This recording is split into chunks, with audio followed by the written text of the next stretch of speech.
The Indian government promoted Urjit Patel to the top post at the Central Bank of India last evening. He takes over the mantle from Raghuram Rajan to serve as the RBI governor for the next 3 years.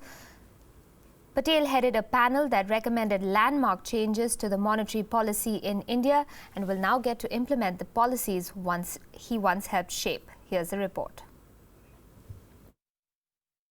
India's rockstar economist and central bank chief Raghuram Rajan steps down to make way for Reserve Bank of India insider Urjit Patel.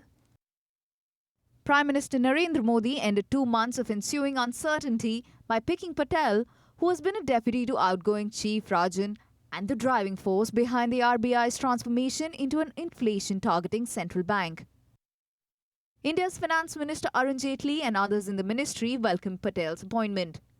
हाँ, निश्चित रूप से, क्योंकि जो उनका अब तक का काम का तौर तरीका रहा है और वो जिस ढंग से काम किया है उसके आधार पर इतना हम कह सकते हैं कि एक सही दिशा में वो काम करेंगे। मैं उनका स्वागत करता हूँ। Like his predecessor, Patel too worked at the International Monetary Fund as an economist from 1990 to 1995. Patel's appointment will reassure markets by offering the promise of monetary policy continuity.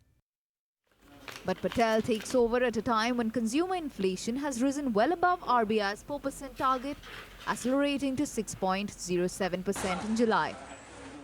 He's likely to face some pressure from government officials who would like interest rates to come down. जिस तरह का deputy governor के नाते पटेल साहब का अनुभव रहा है आरबीआई में, मॉनेटरी पॉलिसी को लेकर के उनके जो विचार और सुझाव और उनका कंट्रीब्यूशन रहा है, मुझे लगता है कि आरबीआई के गवर्नर के नाते उनका कार्यकाल बहुत शानदार रहेगा और जीएसटी के इस कालखंड में वो आ रहे हैं, तो ये जो आर्थिक तंत्र को सुधारने में जो आरबीआई की भूमिका, महंगाई को नियंत्रण करने में जो आरबीआई की भूमिका और बैंकों में जिस तरह से कई मामलों में एनपीए की जो समाचार आ रहे हैं, उसको देखते हुए मुझे लगता है पटेल साहब का जो कार्यकाल है वो देश हित में होगा और आरबीआई के हित में होगा। Patel will also need to address a cleanup of bad debts at banks that has prevented credit from flowing into the Indian economy. He will begin his 3-year term on 4th of September. Bureau Report, Beyond.